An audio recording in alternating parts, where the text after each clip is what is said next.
All right, our next discussion has been called by the press the Montana Miracle, as it's bipartisan collaboration of the governor's housing task force to address the housing crisis in Montana currently.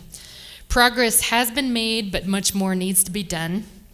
And with the governor extending the task force to 25, Montana Chamber President and CEO Todd O'Hare serves as co-chair of the task force. So please welcome Todd and our panelists.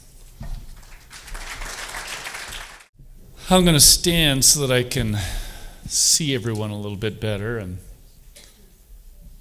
there's Dawn Sturhan. Dawn serves on the housing task force with me. And Dawn, I think you were also a past chair of the Montana Chamber of Commerce Board of Directors as well. Is that right? Yes, that's why I have gray hair. That's why you have gray hair. Well, thank you again for your service, and thank you for serving with the rest of us on this housing task force. So things change quickly, and they change unexpectedly at some times. You know, yesterday we started Business Days of the Capitol with Representative Paul Green, and by mid-afternoon, it was Director Paul Green, the new director of the Montana Department of Commerce. And so when we put this panel together, we had a legislator and a director, and now we have two directors. And a big part of the reason that we put this panel together is that Director Green, as a legislator, brought forward an important piece of legislation that was really an innovative approach to addressing the housing crisis that we're facing. And it wasn't one that just was looking at the regulatory environment. It was looking at ways to incentivize and promote through market systems how we can build more affordable houses. And then Director Dorrington, a lot of the regulatory issues around subdivisions and those sort of issues run through the Department of Environmental Quality. And so it's great to have you both here. Their bios are in more detail in the book that you have, and so I encourage you to look at that. And so we'll just start here because this has been a big issue.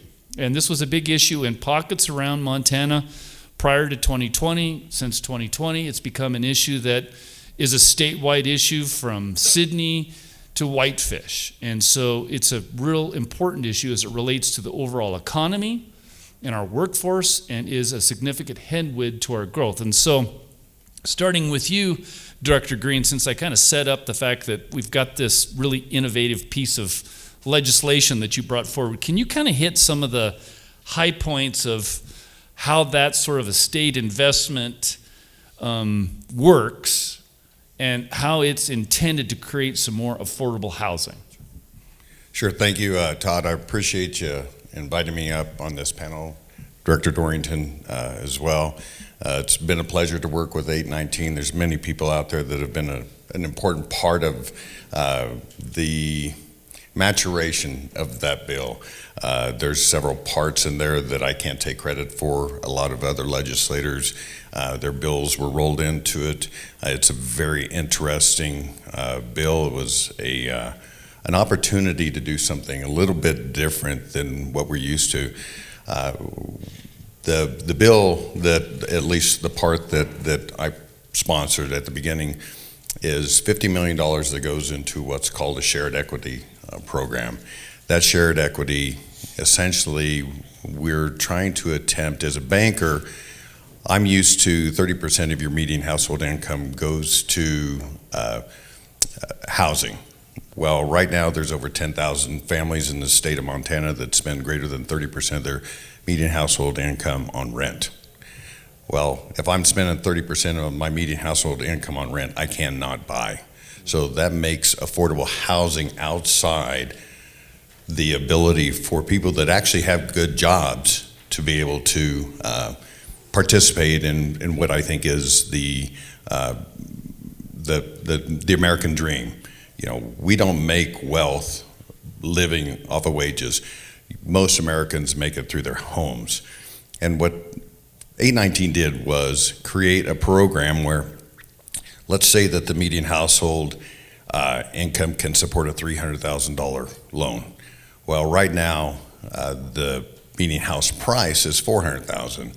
819 creates an avenue where the banks, we've got a few bankers here, hi Mark, where the banks will actually do the underwriting. They'll issue the $300,000 note.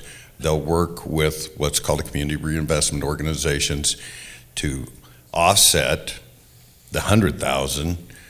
They now become, it's a deed restricted mortgage, and that deed restricted mortgage says that the individual gets 1% of the increased equity of the home for every year that they're in it. What we didn't want is we didn't want people to get into this program and stay in it. This should be an opportunity for people to get into homes, to enjoy the opportunity that just because of no fault of their own, they cannot get into the market. But we also didn't want to take the surplus and it be a one-time only deal. So what happens now is the average, there's 250,000 units across the United States that currently do shared equity. And what happens is they usually turn over every 5 to 6 years. And I'm just gonna use a number. It's not right, but it's easy for me to calculate because I'm a very simple person. But let's say in 6 years, that home value goes from $400,000 to $450,000. The individual either wants to buy out the shared equity position or they want to sell their homes. What happens is they get credit for the $3,000, which is 1% of the $50,000 over 6 years. The other $47,000 goes back with the state. The $147,000 goes back into the fund. We do a lot of investing in this state. And I believe investing in our own people, in our own residents, while being good stewards of the taxpayers' dollars, which is what we're doing, it actually creates a revolving fund that grows and helps the next generation get into it. That was a long answer, wasn't it? No, I mean, it's a complicated issue, right? And that was a complicated bill. And as I noted, it was an innovative approach to try to tackle this. And so it's not something that can be addressed in a soundbite. So we're going to look at it a little bit more, but I want to switch over to the regulatory side of things, right? We talked a little bit about the financial piece. We'll switch over to the regulatory piece. And Director Dorrington, let's start by just talking about your overall philosophy. I mean, it's more than DEQ that's involved in this housing task force. A number of the other state agencies are. So can you talk in general about your philosophy as it comes to being a regulatory agency and what you see with other regulatory agencies that have a hand in the process for construction of new homes?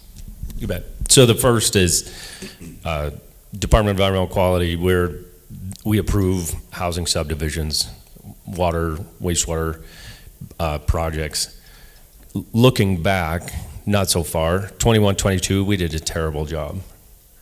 And that, it didn't reflect well on us, but it also isn't somewhere that we sat. So within our agency, we assigned a lot of additional resources, identified processes and inefficiencies, and in 2023, we're 98% on time. We're also educating the engineers that work for the developers. We've seen some quality issues that continue to repeat, and I think we'll dramatically improve that piece of it. We just did a quartile analysis, top 10 engineers continued repeated errors, and we're going to work with them to try to resolve that. Now, what I would like for DEQ to be the position that we're in is to be a small part of the overall process. Efficient, very clear and consistent government gives everyone else, developers, home builders, an even playing field and then an investment certainty. So they can say, DEQ is going to respond on time, I can then invest, I know when my investment will come to maturity, and when I can get my value back out, I can sell the lots or the homes, and we can move on to the next. Our other role that I don't want to lose is also protection. As you see in Representative Jones' presentation, you see growth, growth, growth. I mean, the housing demand is very high. We can't just put houses wherever the heck you want. And honestly, there are people who already have homes that don't want new homes. And that puts us in a pretty tough spot. So we divide that as efficiently as possible, and we get to yes on those that should and no on those that shouldn't. Great. And so, since we're on kind of that general theme of your philosophy, right?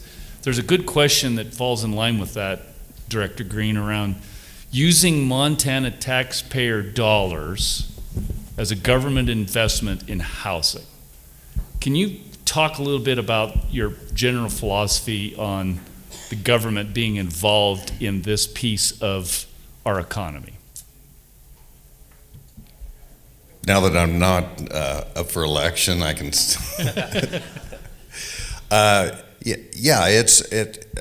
I believe there's a role that we definitely have a problem. That's without a doubt. When we were putting together 819, the answer to a lot of opponents had was let the free market reign. Well, I believe being good stewards of the surplus that we have, we truly are building that. It truly is a reinvestment, not only into new properties that will generate new taxable income, but also it provides homes for people that are making good wages. Representative Jones just showed a great chart that shows these new people that are coming in are making incredible wages, which helps. As the data that I saw was our surplus didn't necessarily come from real estate. It came from these new income makers in this state. But I just feel like we need to be good stewards. And what this 819 does is it actually is a seed. I believe that deed restricted mortgages are something that we can use to encourage companies. I've just recently been talking to a few accounting firms trying to ensure that I wasn't going down a rabbit hole I shouldn't.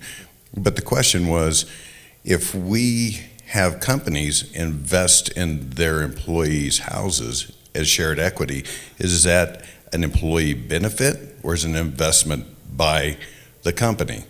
Well, what we found is it's an investment by the company, which means there's no employee taxes that are associated with this.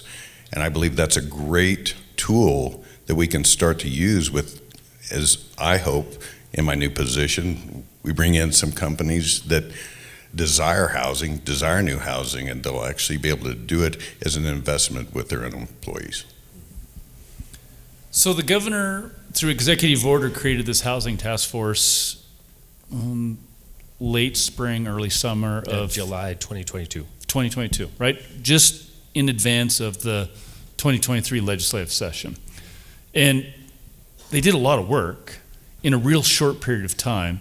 Can you talk a little bit about maybe the composition of that task force and some of the accomplishments that you think that resulted as a result of that sort of work? Yeah, you bet. So first, it's multi-stake. So we have some state agencies. I happen to run or chair the task force, but really the hard work was done by the committee. We have developers, builders, the chamber, thank you, Todd, other agencies, local representatives, business representatives, finance representatives.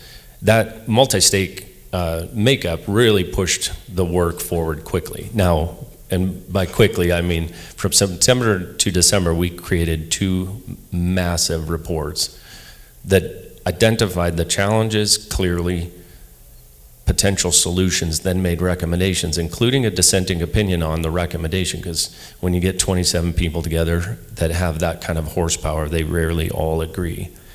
What we ended up with were recommendations for the executive side to do their job better. I took a lot of that on. And then also recommendations to the legislature that they could consider and push forward in bills, and they did. We're currently in phase 3, so the governor re-upped the Housing Task Force, Housing Advisory Council, and we're in phase 3. We're going to meet on the 17th with a project view of our state projects for housing, things that are moving forward. Some, we've actually had some successes, and then also things that are yet remain in challenge. So how many bills roughly do you think came through the legislative session that were rooted in the work that task force conducted? I think 12 or 13. Yeah. And Yeah. so Senate Bill 382 is a big one. Yep, and so we're pecking away at it, right? I mean, I said when we reconvened for the first time is that I think it can be argued that some of the easy low-hanging fruit was accomplished first. But as we go forward, what do you see us focusing on? Again, you're looking at kind of what is going right and some examples of maybe where it's not going, going so right. Can you give us some examples or maybe some additional detail with that? Yeah, sure. Nothing like putting a bullseye on a project when the press puts in the headline that it was the Montana Miracle. We're not done, right? I mean, the housing challenge isn't solved by any stretch. So what I'm seeing so far out of the project view is a really community by community challenge focus. So I met with the City of Bozeman and a large developer in Bozeman on Monday. They've seen some great successes in collaborative, non-waterfall approaches, so concurrent permitting, platting, act work, and some concessions, some give and take, some real dialogue around what makes sense for a particular development in a particular area, and how to get that to the market, to the people, the buyers in the home, on the ground as soon as possible. Now, that doesn't mean that every community, doesn't mean Bozeman is the standing success, but they've had successes. I also met with a handful of developers out of Missoula that are still really frustrated. Now, I'm not trying to poke any one community in the eye, but I'm telling you there are things that are already rising that local process and the stagnancy of some of the historic ways of moving housing through is going to be a pretty real recommendation. Now, that's where a report out of a multi-stake task force comes to a set of recommendations that people are very polarized about. Do you want the state to take away local control or mandate certain actions? In the last legislative session, we said ADUs are a thing. You can add more than one door on one lot size. We reduced the lot size and the parking requirements. Anecdotally, that has allowed for one large project in Bozeman to reduce their door dollar by $100K. That doesn't mean that affordable housing, which is different than what we're saying in workforce housing, that adds housing which makes a cycle through. But if you're $100K under median in one community, you're going to move people into homes. That is a big deal. So Director Green, as we think about the passage of House Bill 819, that occurred just in spring of 2023. It takes time to write rules, to implement. Where do you think we are in that process right now and actually getting dollars on the ground and in communities for this sort of investment? Thank you for that question, Todd. I know that there's a lot of questions around this. And like you mentioned earlier, it is a unique way to attack the workforce housing issue. So we've gathered together a advisory committee of experts in banking, finance, housing, different areas across the state. We've brought in rural communities as well as the urban communities to ensure that we have enough input. This is a new program. It's different, so we want to make sure that we have correct sideboards on it. That said, we're about ready to release the application for the community reinvestment organizations. We're currently working on a matching. The 819 had a one-to-one match, $50 million to $50 million for each community. We're working on some legal matters to ensure that maybe we can cover that in one fell swoop. If that happens, we should be seeing something fairly short rolling out the door. So all of these sort of things take a little bit of time. I mean, obviously some of the reform that happened during the legislative process, takes time for that to be implemented. Takes time for 819 to get rolled out, and then there'll be this delayed effect again from it being able to actually show substantive sort of wins. But you touched on it, Director Dorrington, is this kind of this notion, and I've heard it from some, is that here you have the state that is kind of putting a heavy hand on local government and really taking away some of those options, taking away some of the the choices that local government have and those local processes. Can you respond to that? Because it's this trade-off, I guess, if you will, between, how do you accommodate the entire state with one piece of legislation and the variances you see from community to community. And I'll address this to both of you to kind of talk about that. And so I'll start with you, Director Dorrington. So one of the big recommendations that came out of the 23 session bills was density. So if you can take advantage of municipal existing water, sewer, streets, education, pretty much you name it, instead of incentivizing sprawl, because margin in the urban fringe or out at the extended 15-minute commute, those houses are going to be built no matter what. But that's not what we're talking about. We're not talking about 5-acre homes with large scale footprints. We're talking about within communities, what can you do to get people in a safe home and off of, and again, I kind of point at Bozeman. Missoula has a similar issue, but you have campers on the street, and those people are, on a day like today and tomorrow, in a very difficult place.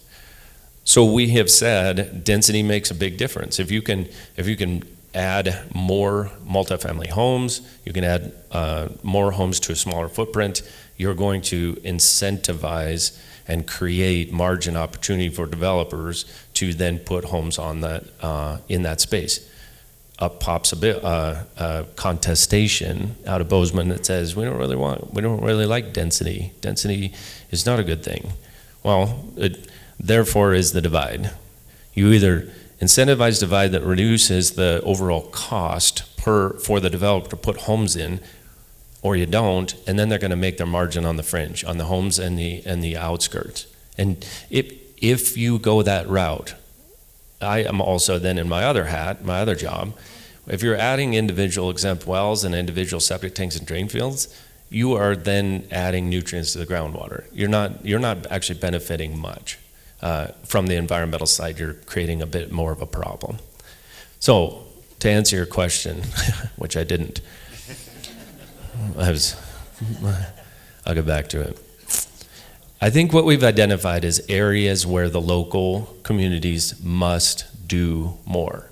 And is that frictiony? Absolutely, it is. But it's the same communities coming to me saying, we need to provide for an opportunity for people to come to my community. Pick one. I mean, people want growth and jobs, and they want to, we just had a whole tax issue, right? They want to create employment opportunities, but they need a home for them to do that. So if we're saying in order to do that right, you have to do more planning, a little more policy, you have to consider from a basket of options, this is how you do it better and right. I think that's still the right thing to do, despite what feels like a heavy hand. The state saying, take a look at your community and do better. And no one likes to be told that. I mean, husband and wives have battled for ages over the same thing.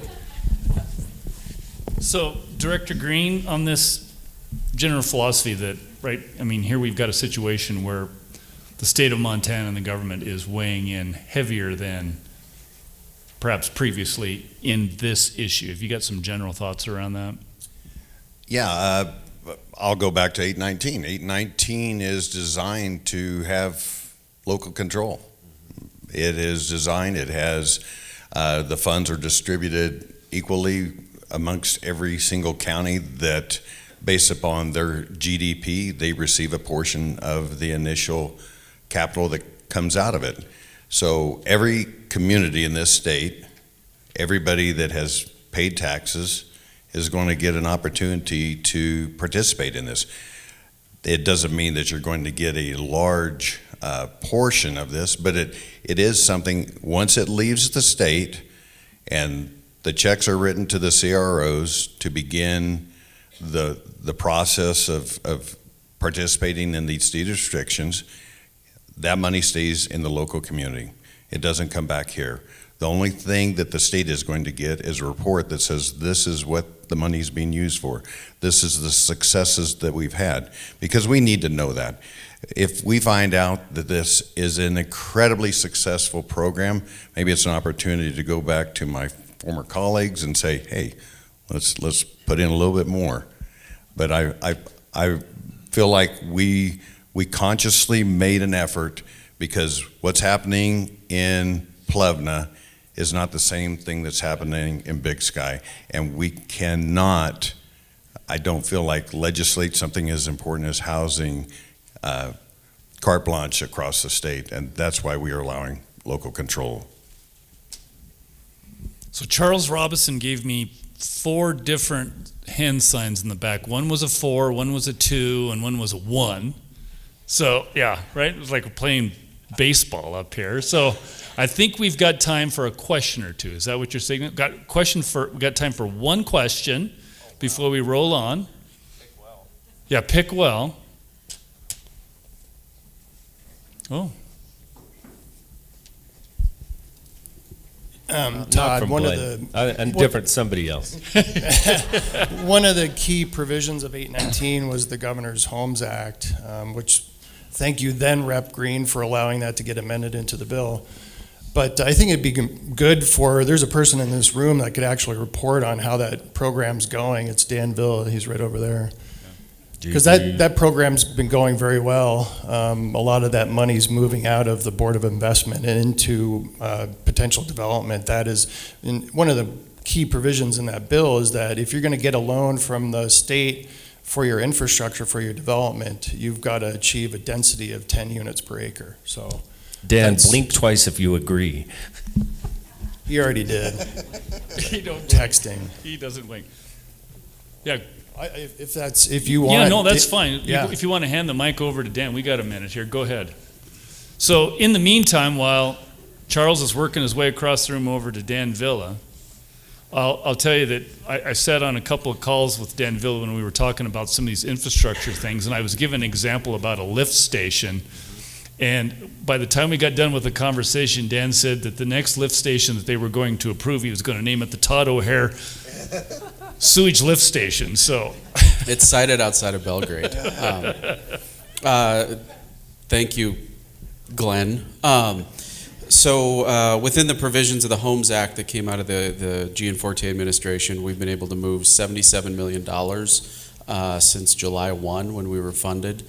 55 million of that came from the Homes Act. We were able to work with the budget office to secure another $25 million for 2,183 units that will be built this construction season. Most of those are participations in LIHTCs, low-income housing tax credits. We are in, of course, Butte, because I'm me, so there will be money in Butte. Missoula, Great Falls, Kalispell, Lewistown, Billings, Havre. It was not all Big Seven, I guess, is the point. Lincoln County got some, Lake County. We'll have another round next year for those of you in the banking sector, particularly on the linked deposit side of things. We're able to do sort of an arbitrage play and fight the Fed with $106 million, and it seems to be working so far. great. Well, thank you. And as I conclude, I'll just note that as a co-chair on the Housing Task Force for the next year, I'm going to be convening monthly housing calls with business leaders around the state via Zoom. And so watch for that in the newsletter that we send out. We would love to have your participation. Use me as a conduit as we look for these solutions that are working well in some communities and maybe some problematic areas that we need to address. So thank you again. Thank you, Director Dorrington and Director Green.